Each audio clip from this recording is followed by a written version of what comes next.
Good evening, my favorite class. Tonight we will be discussing Title 8 of the Revised Corporation Code of the Philippines.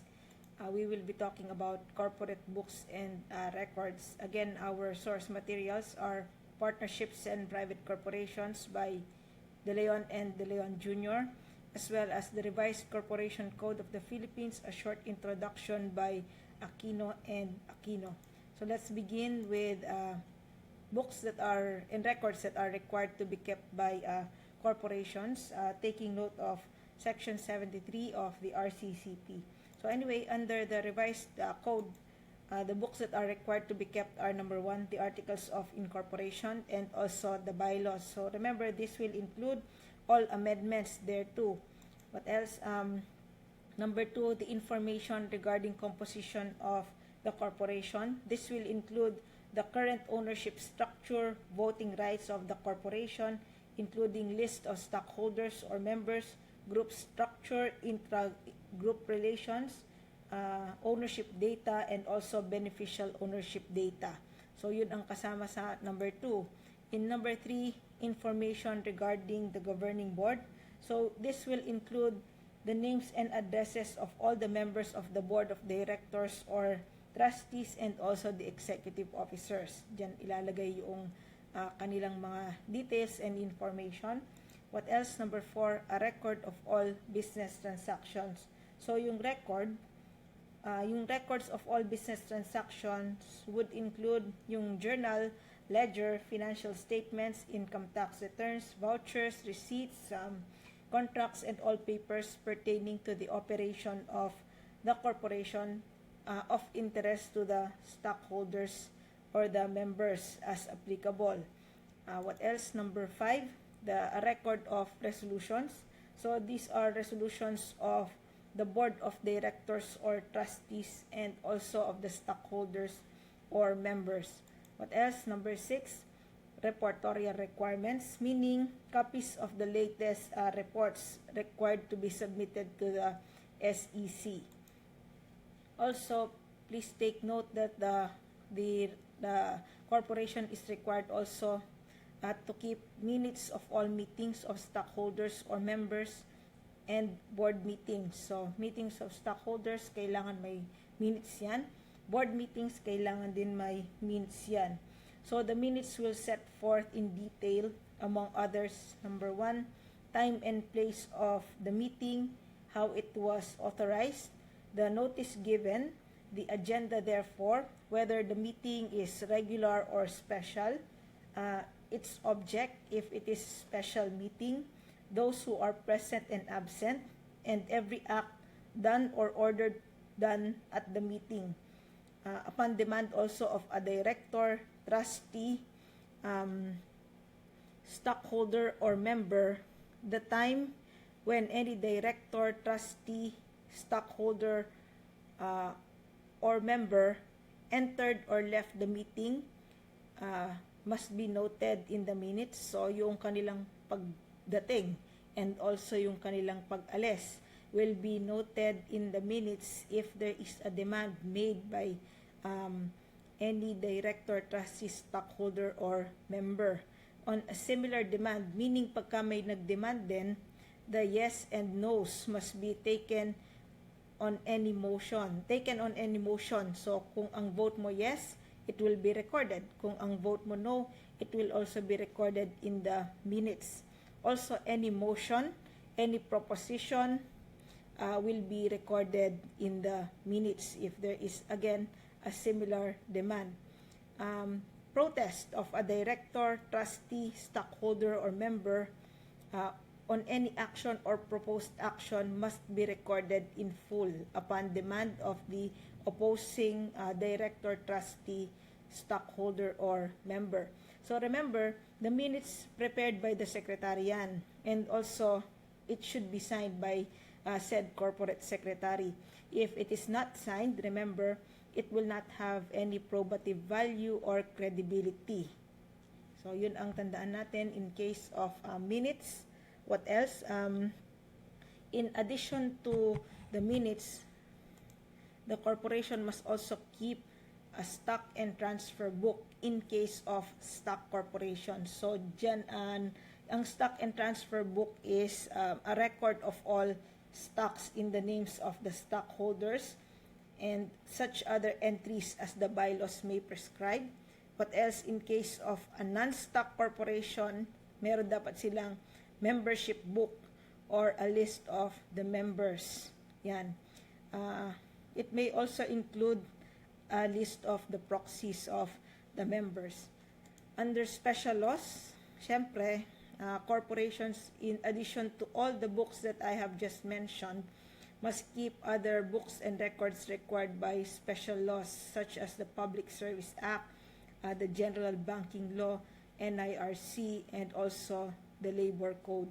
They may also keep optional records and subsidiary books as the needs of the business may require. So not only is this a requirement under special laws, even other books which the business may require, pwede nilang gawin yan. Or they can keep that.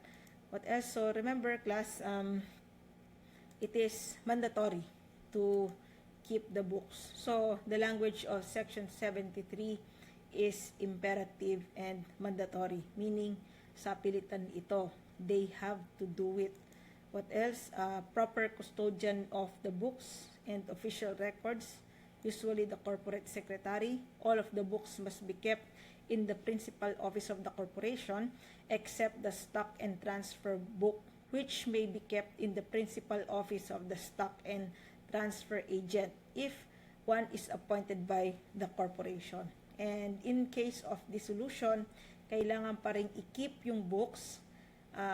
They must be preserved until the final settlement and liquidation of the affairs of the corporation. So anyway, please take note also na maganda ring magkaroon ng books ang corporation. It's parang matter of practical necessity kasi wala silang evidence ng kanilang mga transactions, ng mga corporate acts, etc. kung walang record, kung walang books. So not only is it a legal requirement, it is also practical to keep yung books and records. So it is a measure of precaution, expediency, and convenience because they provide an accurate method of establishing various corporate acts and transactions as well. So, because there are books, obviously, meron ding right to inspect yung corporate books. So, this is a right granted by the express provisions of the revised corporation code.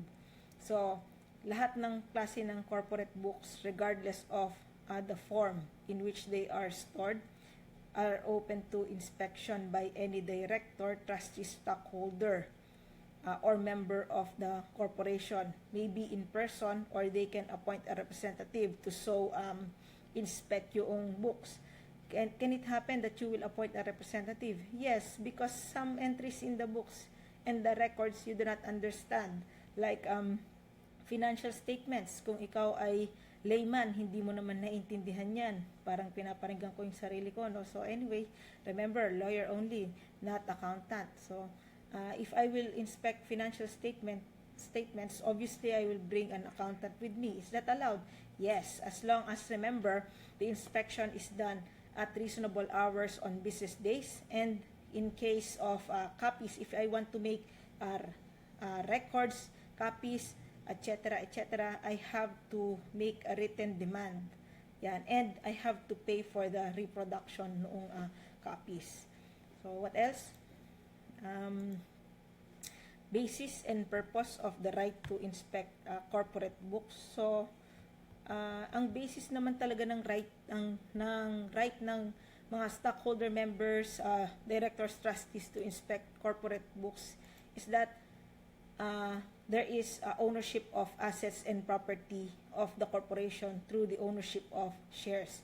Because you are a shareholder, you are a part owner of the corporation. And remember, it is an incident of ownership of corporate property, yung right na binibigay to inspect yung corporate books and records. So, dahil nga owner ka, pwede mo siyang i-inspect. Why? So that you will be fully informed of the condition of the corporation, how the affairs are conducted, etc., etc. So whether your ownership is equitable ownership, beneficial ownership, or quasi-ownership, you are entitled to inspection because there is ownership of shares in the corporation. So, part owner ka, pwede kang mag-inspect. What else? Also, it is for the protection of stockholders and the general public from mismanagement, fraud, and other wrongful acts. So, here, remember, pagka nag-investigate ka ng books and records, you are allowed to investigate yung conduct of the management, determine the financial condition, and take account of the management of the officers and directors para alam mo. Kasi mahirap yung hindi mo alam. Remember, nag-invest ka ng pera tapos wala kang kaalam-alam kung paano pinapatakbo yung corporation. So, it grants protection to especially yung minority stockholders, lalong-lalo na kung ang mga majority ang nakaupo sa board. Kaya maganda talaga na i-inspect yung corporate books and records. Also, yung right to examine is not only to protect yung stockholders but also to protect the public from monopolies, unlawful combinations, and unreasonable exactions from corporations. Now, class, what if your right to inspect corporate books and records is denied by the corporation? Ano ang gagawin mo? Now, remember, if your right is denied, Section 73 also provides for remedies and as well as punishments in case of violation of the right to inspect corporate books and records. So, let us say, class, sabi mo, stockholder ka, sabi mo, mag-i-inspect ka ng corporate books and records, tapos sabi nila, ay, hindi pwede. Bakit? Basta, yun lang ang sabi ng mga officers ng corporation. What can you do as a stockholder? So remember, the first thing you can do is to report to the SEC yung fact of denial. So remember, if the corporation denies or does not act on a demand for inspection and or reproduction of records, remember, as the agreed party, you may report to the SEC. Now, the SEC will in turn, within 5 days from receipt of the report, the SEC shall, so it is mandatory, conduct a summary investigation and then issue an order directing the inspection or reproduction of requested records. So, yun ang tandaan nyo. That is the first remedy that is available to you in case of denial of the right to inspect corporate books and records. What else? Number 2, there can also be liability for damages and for an offense punishable under the revised corporation code by an action filed in court. So, pwede kang magdemanda. So, you can file an action in court. So, any officer or agent of the corporation or who will refuse to allow any director, trustee, stockholder, or member to examine and copy excerpts from its records or minutes shall be liable for damages, and also they will be guilty of an offense which is punishable under Section 161 of the RCCP. So the punishment is fine 10,000 to 200,000 at the discretion of the court. So, taking into consideration how serious the violation is and the implications it has. So, if the violation is detrimental to the public, the penalty is from 20,000 to 400,000 pesos. If, remember, the denial of the right to inspect corporate books and records is based on a resolution enacted by the board of directors or trustee, the liability will be imposed upon the directors or trustees who voted for such refusal. So, yun ang tandaan natin sa remedies and also sanctions in case of violations of the right to inspect corporate books and records. But, of course, if you have the right to inspect corporate books and records, hindi naman absolute ang right na yan. Obviously, there are limitations on the right to inspection. So, number one, the purpose of the inspection must be legitimate. It must be proper purpose and also germane. So, yung mga purposes, pwedeng to find out the actual financial condition of the corporation, how the investment is being used, etc., etc. So, it must be germane to the interest of the corporation.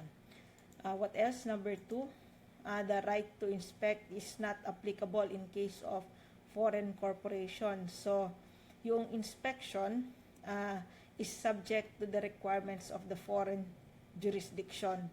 So, yung foreign country in which the foreign corporation has been incorporated, yung rules nila ang masusunod when it comes to books of foreign corporations. What else? In case of confidentiality, so obviously, yung inspecting or reproducing parties cannot violate yung rules on trade secrets or processes under the Intellectual Property Code, also Data Privacy Act, and also the Securities and Regulation Code, as well as the rules of court. Because remember, like KFC class, sa palagay nyo, papa-inspect sa mga stockholders yung kanilang secret recipe of 11 herbs and spices, if you've heard of that. So, imposible na ipapa-inspect sa inyo yan. Why? Because these are trade secrets, these are trade processes. Like yung, alam nyo ba yung ketchup na Heinz? Remember, yung product na yon, 8 tao lang ang nakakaalam ng kanyang secret formula. So, if you are a stockholder dun sa corporation na yon, you are not allowed to get yung kanilang secret recipe because it is part of yung trade secrets or processes protected by law. So, confidentiality, limit yan. What else? Place of inspection. So, in case of place of inspection, dapat daw ang books kept in the principal office of the corporation, it cannot be taken out for the purpose of inspecting. Also, pagka naman stock and transfer book, pwedeng i-keep yan sa office ng stock and transfer agent, and obviously it can be inspected at the office of the stock and transfer agent. What else? Reasonable regulations. So, time, place, and proper purpose which the corporation through the bylaws may prescribe, you must follow this, provided that the regulations are reasonable and not contrary to law. So, it cannot in substance be denied or made exercisable only at the whim or discretion of those in charge of the corporation. So, hindi pwedeng ang inspection from March to April lang, etc. Bawal yon. It should be available for inspection at all times, subject to limitations provided by law, and also subject to reasonable hours on business days. So, hindi mo pwedeng ilimit in such way. What else? The extent of the right of inspection, it will cover copies, abstracts, and memoranda. So, pwedeng gumawa ng copy yung stockholder. But without a court order, they cannot be allowed to take books from the office of the corporation.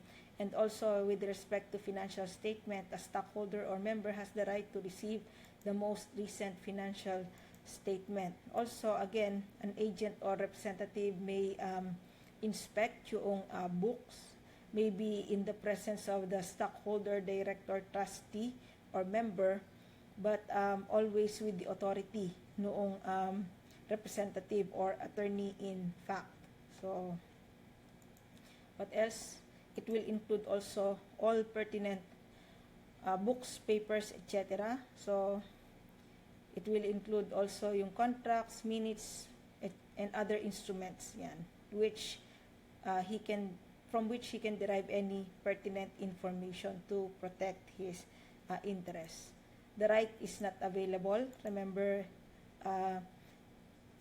not available to a requesting party who is not a stockholder, obviously, Di ka nga stockholder, tapos mag-i-inspect ka ng book. Or is a competitor, director, officer, controlling stockholder, or otherwise represents the interest of a competitor. Yan, hindi pwede. What else? Number 2, person who has improperly used information secured through any prior examination. So obviously in number 2, nag-examine na siya dati. And yung information na nakuha niya, there is improper use of the same to the detriment of yung corporation na yon. So in this case, if that stockholder or member requests another inspection, pwede nang i-deny ito due to improper use of information secured from a previous examination. What else? A person is not acting in good faith or for a legitimate purpose in making a demand to examine or reproduce corporate records. What else? Obviously, there are liabilities for the abuse of right of inspection. So here, ang pinaparusahan dito in section 158 is a person who will abuse the right. Kanina sa 161, if I'm not mistaken, ang pinaparusahan doon is yung director, trustee, officer who refuses inspection. Here naman in 158, what is punished is the stockholder, member, director, trustee, or officer who abuses the right of inspection. So, fine ranging from 5,000 to 2 million and not more than 1,000 for each day of continuing violation, but in no case to exceed 2 million and the issuance of a permanent cease and desist order.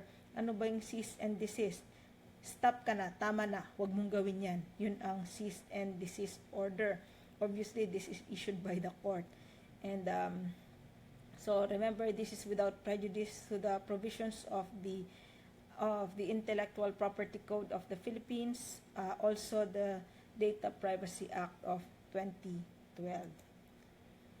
The stock and transfer book, obviously it is a book with all the names of the stockholders alphabetically arranged. So obviously for stock corporations only. So it will indicate all the installments paid, unpaid installments, date of payment of any installment, and also a statement of every alienation, sale, or transfer of stock made, the date thereof, by and to whom made, and such other entries as the bylaws may prescribe. What else? Stock and transfer book, again, I've already mentioned it. This shall be kept in the principal office of the corporation, or in case they appoint a stock and transfer agent, dun sa office ng stock and transfer agent. And it shall be open for inspection by any director, stockholder of the corporation, walang trustees member. Kasi nga, stock and transfer book, so pang stock corporation lang, at reasonable hours on business days. What else? Stock and transfer agent. So this will refer to